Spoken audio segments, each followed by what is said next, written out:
ইরানের সঙ্গে চলমান সংঘাতে যুক্তরাষ্ট্রের সামরিক শক্তিতে বড় ধরনের ক্ষতির তথ্য সামনে এসেছে, যা আন্তর্জাতিক মহলে নতুন করে চাঞ্চল্য সৃষ্টি করেছে। মার্কিন কংগ্রেশনাল রিসার্চ সার্ভিসের প্রতিবেদনে দাবি করা হয়েছে, এই যুদ্ধে অন্তত ৪২টি সামরিক বিমান ও ড্রোন ধ্বংস বা গুরুতরভাবে ক্ষতিগ্রস্ত হয়েছে, যার মধ্যে রয়েছে অত্যাধুনিক যুদ্ধ বিমান ও নজরদারি ড্রোনও।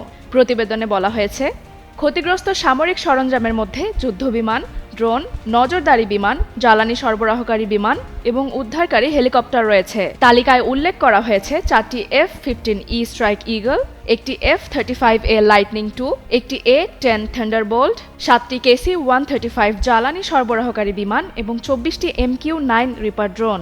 সিআরএস জানিয়েছে, তারা পেন্টাগন, মার্কিন সেন্টকমে বিবৃতি এবং বিভিন্ন আন্তর্জাতিক সংবাদ প্রতিবেদন বিশ্লেষণ করে এই তথ্য প্রস্তুত করেছে। তবে চলমান পরিস্থিতির কারণে প্রকৃত ক্ষয়ক্ষতির পরিমাণ আরও বেশি হতে পারে বলেও প্রতিবেদনে আশঙ্কা প্রকাশ করা হয়েছে। এদিকে যুক্তরাষ্ট্রের প্রতিরক্ষা দপ্তর পেন্টাগন জানিয়েছে, ইরানের বিরুদ্ধে পরিচালিত অপারেশন এপিক ফিউরির মোট ব্যয় ইতোমধ্যে প্রায় $29 মিলিয়ন পৌঁছেছে। পেন্টাগনের অর্থ বিষয়ক প্রধান জুলস হার্স্ট বলেন, যুদ্ধক্ষেত্রে ক্ষতিগ্রস্ত অস্ত্র ও সরঞ্জাম মেরামত এবং নতুন সরঞ্জাম সংগ্রহের কারণে ব্যয় ক্রমাগত বাড়ছে।